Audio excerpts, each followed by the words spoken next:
Capítulo 20. Bom, Nefe, disse tio Kurt depois do almoço, com os olhos estranhamente brilhantes. Estamos nos aproximando da parte mais importante da minha vida, ao momento em que recebi a iniciação e que me foi confiada aquela insólita missão, essa operação que tanto valorizava Tarstein e que ainda me é incompreensível. Naquele tempo, com Tarstein de instrutor, aprendi muito. Eu parecia saber de tudo e me sentia envergonhado, pois apesar de tantos anos em Napola, só era capaz de segui-lo atentamente em suas explicações, mas me sentia incompetente para completar por minha própria conta ou por minha conta nada do que ele dizia. Contudo, Tarstein acudia a me consolar, à sua maneira paradoxa. Não se preocupe, Kurt, é só confusão, impureza sanguínea. Mas vai depressa, mas vai mais depressa que imagina. Logo saberá tudo, despertará, e então, se desejar, poderá dominar tanto a ciência como o maior sábio. Claro que nossa ciência hiperbórea é uma ciência maldita para esse mundo satânico, mas isso não deve preocupá-lo, pois o SIDA é realmente um e não tem necessidade de nada além de si mesmo. Para a sabedoria hiperbórea existem 3 classes de homem.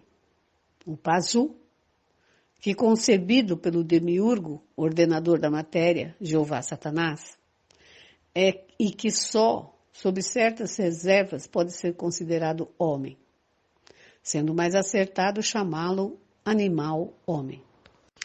Também está o Viria, que é basicamente um Pazu de linhagem hiperbórea, ou seja, um Pazu que miscigenou seu sangue com um SIDA imortal, mistério este que compreenderá no transcorrer de sua instrução.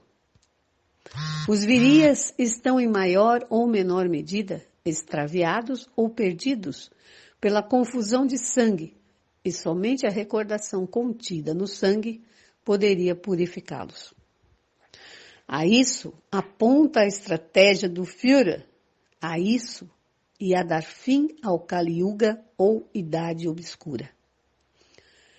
Tenha presente que um Pazu jamais poderá ser Viria semidivino, mas que um Viria pode descer completamente ao nível de Pazu por uma definitiva confusão sanguínea. E finalmente estão os Sidas leais, aqueles que vieram com Christus Lúcifer à Terra há milhões de anos e pertencem a uma raça hiperbórea. Outro mistério que mais adiante compreenderá com nitidez, pois os termos hiperbóreo e tule quase nada têm a ver com as lendas da antiguidade. Assim são os Sidas, Viria e Pazu, no sentido hiperbóreo que lhe dei, e não como vulgarmente se entendem estes termos no Tibete. As 3 categorias de homens com as que deverá acostumar-se a raciocinar daqui por diante. A isto acrescentarei um importante conceito. A sinarquia orgânica e planificada para os Pazus e Verias perdidos. A sabedoria hiperbórea ensina como deve purificar-se o Viria para recuperar o vril e transmutar-se de semidivino mortal em divino hiperbóreo imortal. Hei de dizer-lhe algo, Kurt, que deve enchê-lo de legítimo orgulho. Sua análise parapsíquica de ouvir a voz de Kiev, ainda quando não tenha seguido as pautas da sabedoria hiperbórea para conquistar tal carisma, lhe conduziu à conclusão correta. Refiro-me à sua afirmação de que é necessário dispor o espírito para recordar, como a melhor atitude ante o perigo de racionalizar o fenômeno psíquico, formulando o interrogatório equivalente. Coincide estritamente com a nossa filosofia. É dispondo o espírito para recordar que se alcança a memória de sangue. E este passo prévio, inevitável para obter a iniciação hiperbórea, você o deu sozinho, façanha que deve, como já disse, orgulhá-lo. Por estas últimas palavras, se podia pensar que Starstein, versado em temas de ocultismo, era uma pessoa sonhadora e indigna de crédito em questões rigorosas, como acontece geralmente. E nada seria mais errôneo que tal apreciação, pois se bem não tenho conhecido ninguém que entenda como ele de ocultismo, filosofia hermética ou religiões, isso era somente uma parte de seu imenso saber. Naqueles anos 30, a Alemanha, em pleno desenvolvimento industrial, era um gigante da ciência. E Konrad Tarstein sabia de tudo. Era um erudito do saber germânico em todos os seus matizes.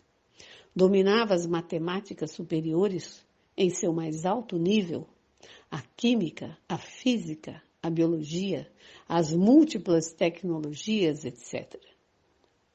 Para não dizer do campo humanístico, onde seu domínio das filosofias antigas e modernas, a lógica, a filologia, etc., era enorme.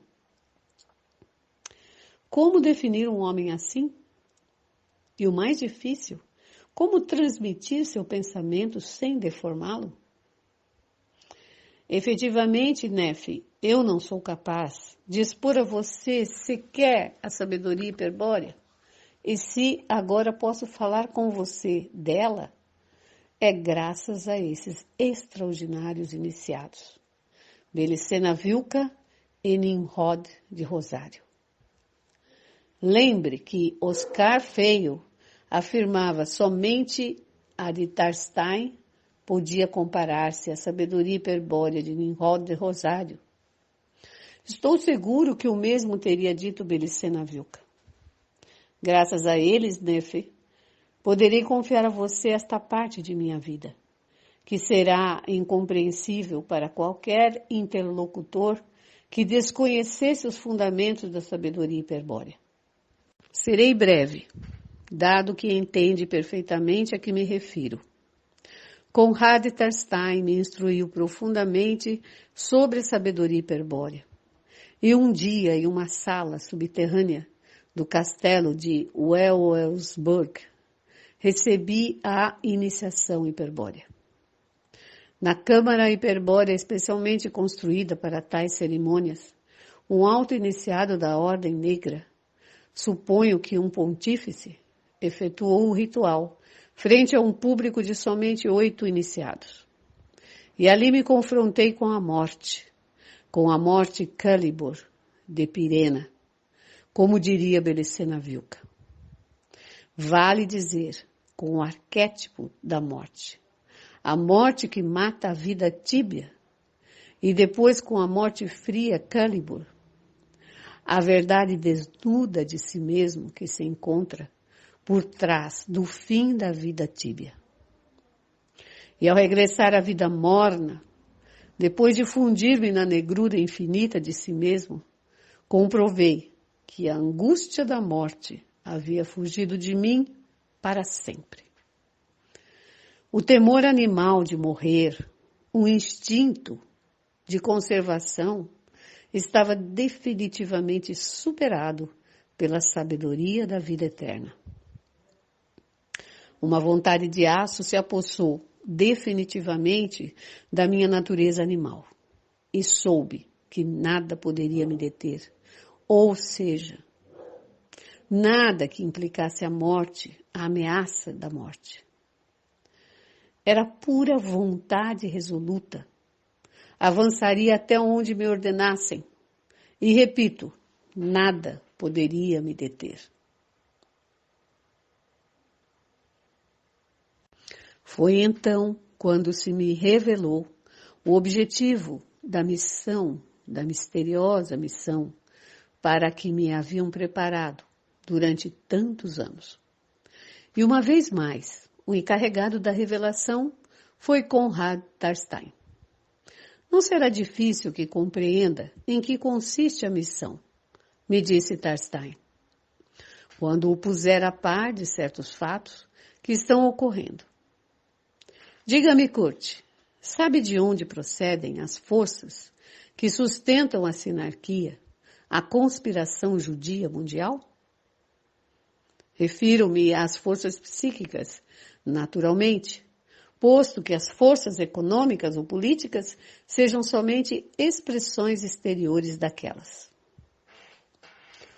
Bom, segundo ouvi afirmar o Führer, e tal como você mesmo me explicou, tais forças provêm de um centro oculto chamado Shang Shambhala, onde mora uma hierarquia de seres infernais dedicados a impor à Terra o plano de Jeová Satanás.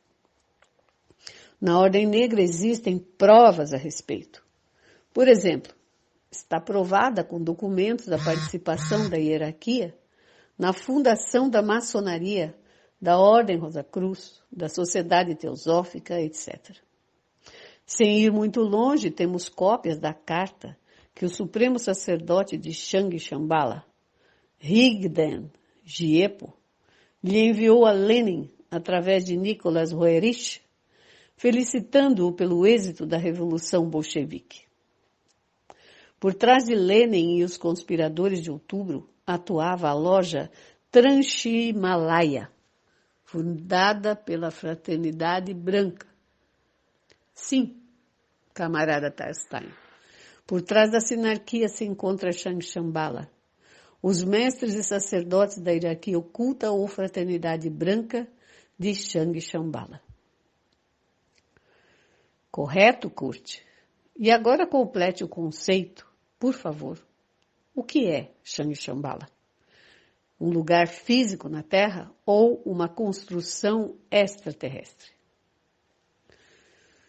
Como você sabe, Shambhala é uma construção extraterrestre, estendida entre a Terra e o Sol, sobre dimensões do espaço que a tornam invisível para o homem comum.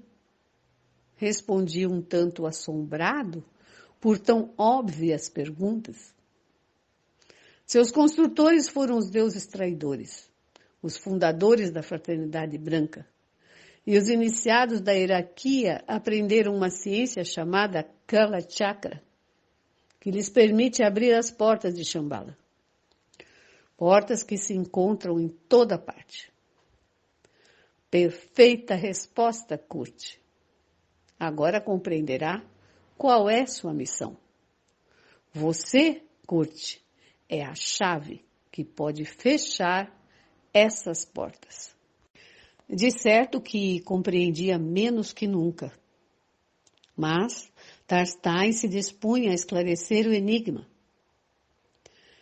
Em rigor da verdade, Kurt, a chave que fecha essas portas malditas é o signo da origem. O signo que tem o poder de recordar aos deuses traidores sua traição primordial. O signo que pode comunicar-lhes o símbolo da origem e confrontá-los à verdade absoluta do espírito. O símbolo da origem que pode dissolver a mentira absoluta da criação material que eles sustentam.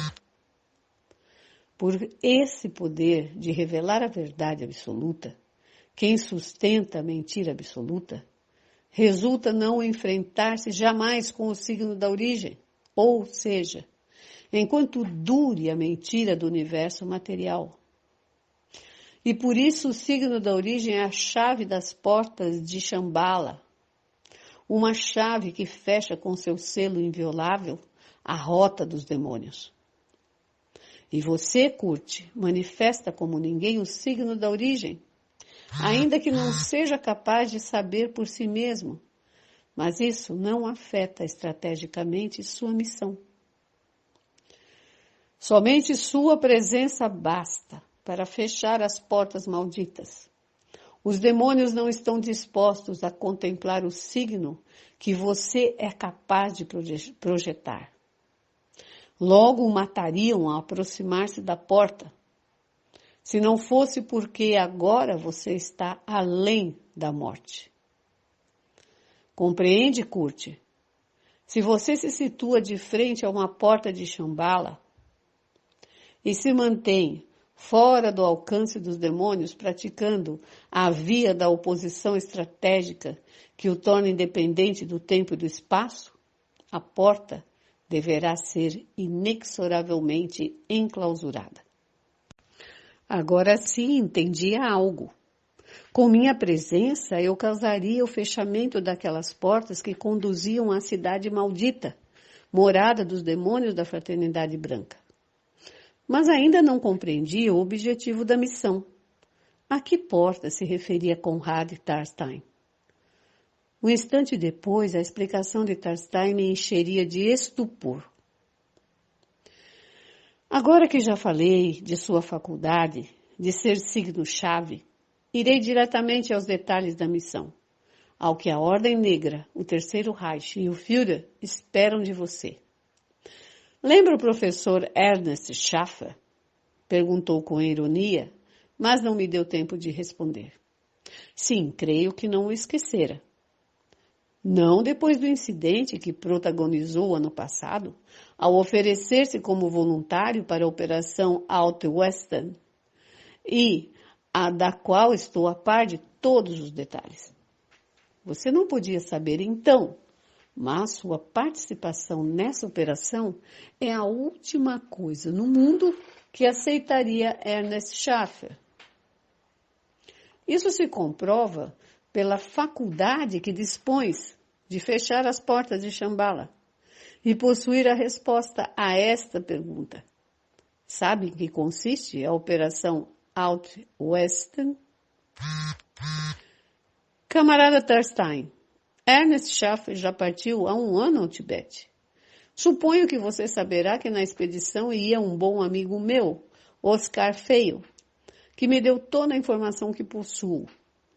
Disse, advertido no ato, de que não me convinha mentir ao bem informado Tarstein.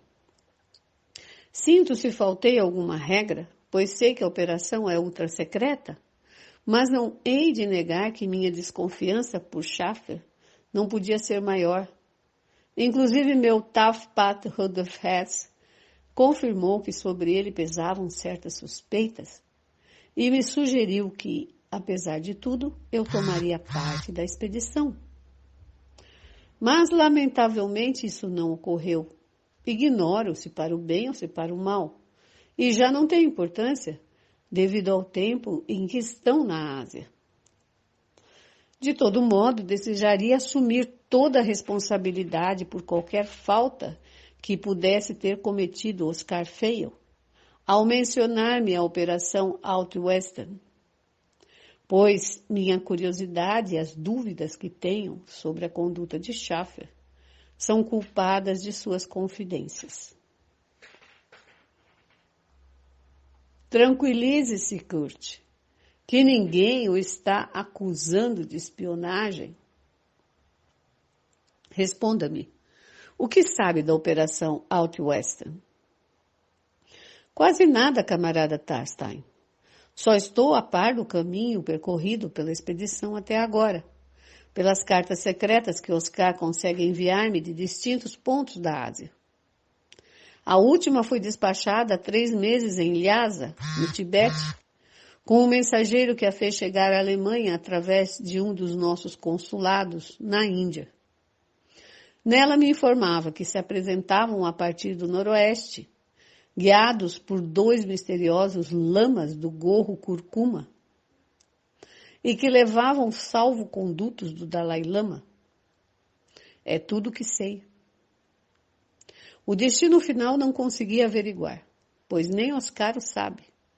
Mas é evidente que não se trata de uma exploração ao oeste, como indica seu nome, senão para um lugar que fica diretamente na direção oposta. Parece que Schaffer não confia plenamente nele e, inclusive, o isolou do resto dos oficiais. É o que queria escutar, Kurt.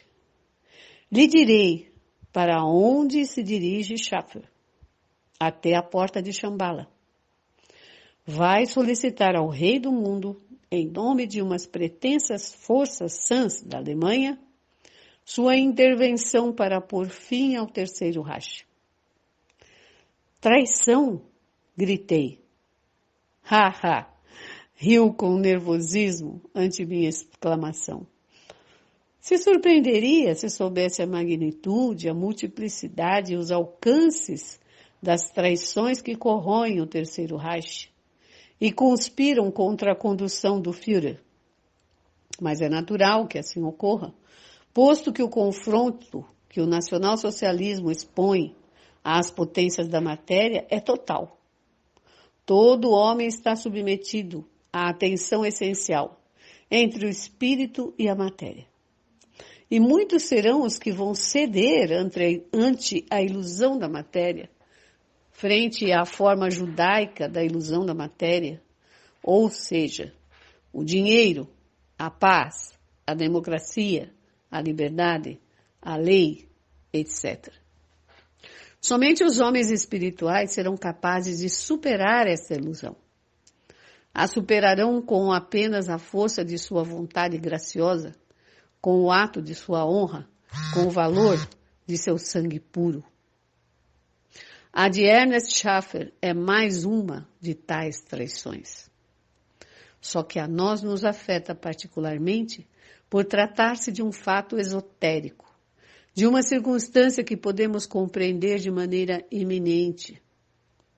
Sim, Kurt, a de Schaffer é uma traição enorme, mas não é a maior das traições que deve afrontar ao Führer. Contudo, faz bem em levá-la a sério, porque de você depende que seus planos desleais triunfem ou fracassem. Como poderiam intervir e influenciar nos planos de Schaffer, de Berlim? Perguntei aturdido. Pois não será de Berlim de onde atuará Kurt, mas da Ásia. Você partirá de imediato para a Índia. Amanhã se apresentará e receberá ordens do Oberführer Papp. Ele te mostrará como é possível alcançar a expedição de Schaffer antes que chegue à cordilheira Kuen-Lun. Mas agora lhe anteciparei algo que, não duvido, o motivará profundamente. Antes de tudo, lhe direi que a Ordem Negra tem, desde o princípio, excelentes espiões no grupo de Schaffer. É por suas informações que temos sabido do incidente com o professor e de sua amizade com Oscar Feio. Bem, é sobre este último que desejava lhe falar. Tome-o com calma, Kurt, mas a verdade é que Oscar Feio corre perigo mortal. Certamente Schaffer não confia nele, e se o permitiu ingressar na operação é porque planeja eliminá-lo na Ásia. Somente você, se chegar a tempo, talvez possa salvá-lo. Mas por que levá-lo à Ásia? Se desconfiava de Oscar, por que não se desfez dele na Alemanha? Gritei desesperado. Ai, Kurt, lamento ter que lhe dar essas notícias. Mantenha-se forte, pois o que vai ouvir é impressionante. Seu camarada foi escolhido para ser sacrificado. Sim, não me olhe desse modo, está confirmado. Ainda que seja possível evitá-lo. O caso é que em seu trajeto até o lago Qiaring, além do Rio Azul, Schaffer terá de cruzar o portal de Shambhala, o último pórtico antes de chegar à porta de Shambhala. E tal pórtico se encontra vigiado há milênios por uma tribo de cruéis guardiões, que estão dirigidos por malignos lamas Jaframpa, ou lamas do gorro curcuma, membros da Fraternidade Branca. No Tibete, A verdadeira autoridade religiosa não a exerce o Dalai Lama, mas seu instrutor de máxima hierarquia na seita Gelugpa, um Rinpoche, ou seja, um lama precioso. Aos Gelugpa, ou lamas do gorro amarelo, estão submetidas todas as demais agrupações lamaístas, inclusive a Jaframpa. Somente os Bodhisattvas, os Mahatmas, os imortais estão acima deles. Os Gelugpa protegem aos lamas do gorro curcuma e por isso Shaffer dispõe de salvo-condutos do Dalai Lama. Porém, tais passes têm um valor relativo, pois se bem o poder religioso do Dalai Lama abarca todo o Tibete, seu poder político está limitado pelas fronteiras chinesas. E o portal de Shambhala encontra-se atualmente em território da China. Aos lamas do gorro curcuma, são especialistas na ciência da Kala Chakra, ou roda do tempo, a sabedoria que permite compreender e dominar as conexões cósmicas, Rten Abel, e sincronizar a roda da vida, Bhava Chakra, ou Sri Dpai Korlo, com o ritmo dos planos da fraternidade branca. São, então, fervorosos adoradores dos senhores do karma e de seu chefe, Rigden Gyepo, o senhor de Shambhala, o rei do mundo, Jeová Satanás. Eles exigem a todo lama peregrino que solicite autorização para franquear o portal de Shambhala, o Yajnavirya, ou seja, um sacrifício humano. Como compreenderá, Ernest Schaffer, não de nenhum motivo para que se excetuara de tal obrigação. Ernest Schaffer não deu nenhum motivo para que se o excetuara de tal obrigação. Em síntese curta, Oscar Feil foi selecionado por Ernest Schaffer para ser entregue aos lamas do gorro curcuma. Eles oferecerão sua vida a Rigden Gyepo mediante o degolamento ritual Yasa. Horas depois desta conversa com Conrad Tarstein, enquanto viajava a Renânia para retirar meus pertences de Velversburg, me olhei no espelho do trem e ainda tinha os olhos injetados em sangue. Durante a reunião, quando Tarstein me revelou a morte que esperava Oscar, tivesse eu destroçado Ernest Schaffer com minhas mãos, quando o tive em minhas mãos. Conrad Tarstein advertiu-me que essa não era a conduta que a Ordem Negra solicitava de mim. Pelo contrário, minhas ordens consistiam em localizar a expedição de Schaffer o quanto antes e incorporar-me nela sem violência. Para isso, iria munido das correspondentes autorizações oficiais, um decreto secreto do Führer e um passe do Reichsführer Himmler. Ademais, me acompanhariam 2 agentes secretos das SS. Tratava-se de 2 SS Hauptsturmführer, que associavam as paradoxais virtudes de possuir, ambos, um doutorado em leis e por terem desempenhado por 5 anos na Gestapo, onde se converteram em assassinos experientes. Segundo Tarstein, a melhor estratégia exigia que eu me juntasse à expedição e manifestasse ali o signo da origem. Tal demonstração seria suficiente para fazer fracassar a Operação Outwestern. E isso se conseguiria sem nenhuma manobra esotérica, sem empregar nenhuma técnica mágica. Bastaria somente o ato de minha presença para que os demônios cerrassem a porta de Shambhala. Até aqui o estudo de hoje. Na próxima oportunidade estaremos estudando o capítulo 21 do Mistério de Belicena Vilca, livro 4º. Uma boa noite a todos e um bom descanso.